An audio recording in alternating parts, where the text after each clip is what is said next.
মায়ের হাতে বানানো সব রান্নাই কিন্তু আমার ভালো লাগে, তবে তার মধ্যে থেকে যে পদটি সবথেকে বেশি ভালো লাগে সেটা হলো এই টমেটো আর ধনেপাতা দিয়ে মাছের ঝাল। এটা শুধু আমার না, আমার সঙ্গে আমার বোনেরও কিন্তু এই পদটা খুব পছন্দের। তো দেখে নাও আজকে ওই রেসিপিটি তোমাদের সঙ্গে শেয়ার করতে চলেছি। নমস্কার সকলকে, স্বাদে গন্ধে চ্যানেলে তোমাদের আরও একবার স্বাগত জানিয়ে শুরু করছি আমার আজকের রেসিপি। এই রেসিপি বানানোর জন্য কি কি উপকরণ লাগছে সেগুলো একবার দেখে নিই। এখানে আমি 8 পিস মাছ নিয়েছি, তার মধ্যে থেকে কয়েকটি চাকা পিস এবং দুটো মাথার পিস। তোমরা চাইলে মাথাটা বাদ দিয়ে এই রান্নাটা করতে পারো। এখন আমি মাছের মধ্যে অল্প করে নুন এবং হলুদ মাখিয়ে নিচ্ছি। নুন হলুদ মাখিয়ে মাছটাকে ম্যারিনেট করে নেব।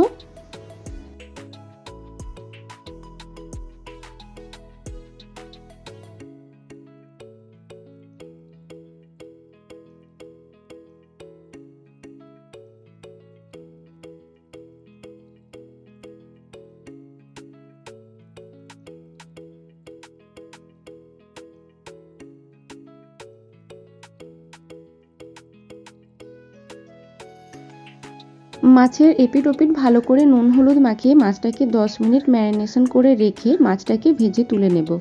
এবার রান্নায় যে সমস্ত মশলাগুলো নিচ্ছি সেগুলো দেখে নাও। একটা বড় সাইজের টমেটোকে এভাবে ফালি করে কেটে নিয়েছি। তার সঙ্গে নিচ্ছি 1 ইঞ্চির মতো আদা, যেটাকে এরকম গোল গোল করে কেটে নিয়েছি। আর নিয়েছি কয়েক কোয়া রসুন, ওই 10-12 কোয়ার মতো রসুন। তার সঙ্গে নিচ্ছি 3 চামচের মতো কালো সর্ষে। কালো সর্ষের পরিবর্তে তোমরা সাদা কালো দুটো সর্ষে মিলিয়ে বাটতে পারো। আর তার সঙ্গে নেওয়া হয়েছে 6টার মতো কাঁচা লঙ্কা। এবার এই সমস্ত উপকরণগুলো বেটে নেব। সর্ষের বাটিতে আমি কিছু ধনেপাতা দিয়ে দিচ্ছি। সর্ষে, কাঁচা লঙ্কা আর ধনেপাতা একসঙ্গে বেটে নেব। তোমাদের যদি ধনেপাতার স্বাদ না ভালো লাগে তাহলে কিন্তু তোমরা ধনেপাতাটা বাদ দিয়ে রান্নাটা করতে পারো। দেখো আমি সমস্ত উপকরণ কিন্তু বেটে নিয়ে চলে এসেছি। আদা রসুন বেটে নিয়েছি, টমেটো বেটে নিয়েছি, তার সঙ্গে ধনেপাতা সর্ষেটাও বেটে নিয়েছি, আর পেঁয়াজটাও কিন্তু বেটে নিয়েছি। এবারে চলো রান্নার দিকে যাওয়া যাক। তার আগে আমি যে মাছগুলো ম্যারিনেশন করে রেখেছিলাম সেগুলোকে ভেজে তুলে নিয়েছি। মাছ ভাজতে আমরা কম বেশি সবাই পারি, তাই মাছ ভাজার ভিডিওটা আর বানালাম না, চলে যাচ্ছি সরাসরি রান্নার দিকে। কড়াইয়ে পরিমাণ মতো তেল দেওয়া হয়ে গেছে। তেল গরম হয়ে গেলে তেলের মধ্যে আমি একটুখানি নুন দিয়ে দিচ্ছি। তেলের মধ্যে নুন দিলে মশলা কষানোর সময় এই ছিটকানি ভাবটা একটু কম হয়, তাই নুনটা ব্যবহার করা হয়েছে। তেলের মধ্যে প্রথমে পেঁয়াজ বাটাটা দিয়ে দিয়েছি। পেঁয়াজ বাটা দেওয়ার আগে তোমরা তেলে অল্প করে কালো জিরে ফোড়ন দিতে পারো। পেঁয়াজটাকে ভালো করে কষিয়ে নেব। যতক্ষণ না পেঁয়াজের কালারটা পরিবর্তন হচ্ছে পেঁয়াজটাকে ততক্ষণ তেলের মধ্যে ভাজবো। তবে পেঁয়াজটাকে কিন্তু বেশি পুড়িয়ে ফেলো না, তাহলে রান্নার টেস্ট কিন্তু তেতো হয়ে যাবে।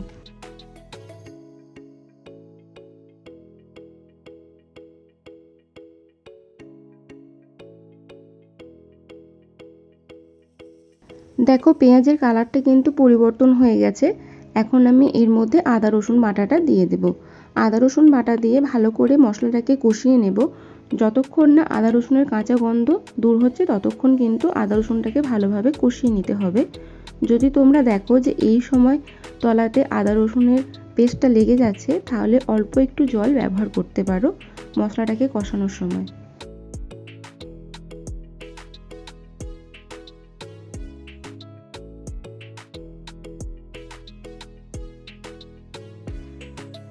আদা রসুন ভালোভাবে কষানো হয়ে গেছে। এখন আমি টমেটো পেস্টটা এর মধ্যে দিয়ে দিচ্ছি।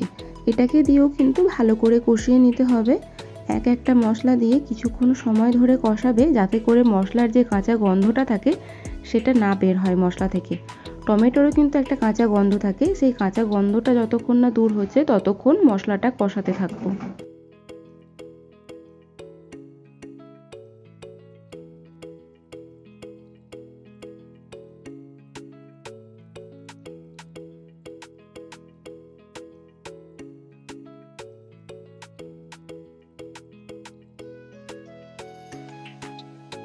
এখন আমি এর মধ্যে সর্ষে আর ধনেপাতার যে পেস্টটা বেটে রেখেছিলাম ওটা দিয়ে দেব, আর বাটি ধোয়া একটু জলও দিয়ে দেব। এবার মশলাটাকে আবারও ভালো করে কষিয়ে নেব। তবে তার আগে আমি এর মধ্যে দিয়ে দিলাম 2 চামচ হলুদ। হলুদ দিয়ে ভালো করে মশলাটাকে কষিয়ে নিচ্ছি। তবে সর্ষে দিয়ে কিন্তু বেশিক্ষণ মশলা কষাবে না। সর্ষে বেশিক্ষণ কষালে রান্নার স্বাদ তেতো হয়ে যায়, তাই সর্ষেটাকে হালকা করে কষিয়ে নিয়ে এর মধ্যে আমি পরিমাণ মতো জল দিয়ে নেব।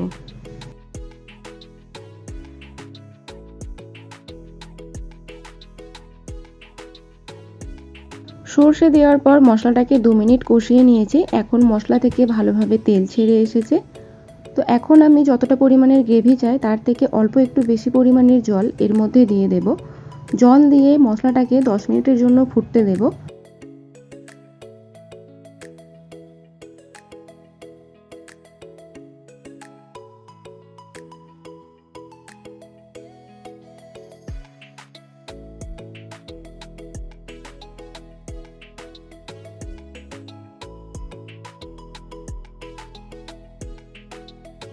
গ্রেভিটাকে 10 মিনিট ফুটিয়ে নেওয়ার পর ফুটন্ত এই গ্রেভির মধ্যে ভাজা মাছগুলো দিয়ে দেব। একে একে সমস্ত ভাজা মাছ দিয়ে দিচ্ছি। ভাজা মাছ দিয়ে নেওয়ার পর গ্রেভিটাকে আরও 5 মিনিট ফুটিয়ে নেব, যাতে করে ভাজা মাছের মধ্যে ভালোভাবে ঢুকে যায়। এতে কিন্তু মাছের ঝালটা খেতে অনেক সুস্বাদু হবে।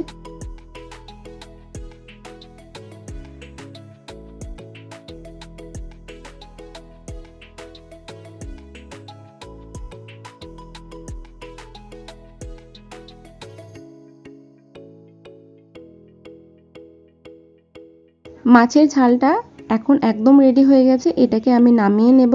তবে তোমরা যদি মাছের ঝালের গ্রেভিটা কম চাও তাহলে সেক্ষেত্রে কিন্তু জলটা অল্প ব্যবহার করো। আমার তো এরকম গ্রেভিওয়ালা মাছের ঝাল খুব ভালো লাগে। এভাবেই আমার মা বানিয়ে থাকে আর এটা খেতে আমাদের খুব ভালো লাগে। তো আজকের ভিডিওটা এখান পর্যন্তই রইল। যদি ভিডিওটা ভালো লাগে ভিডিওটিতে একটি লাইক করো। চ্যানেলে নতুন বন্ধু হয়ে থাকলে আমার চ্যানেলটিকে সাবস্ক্রাইব করে আমার পাশে থেকো।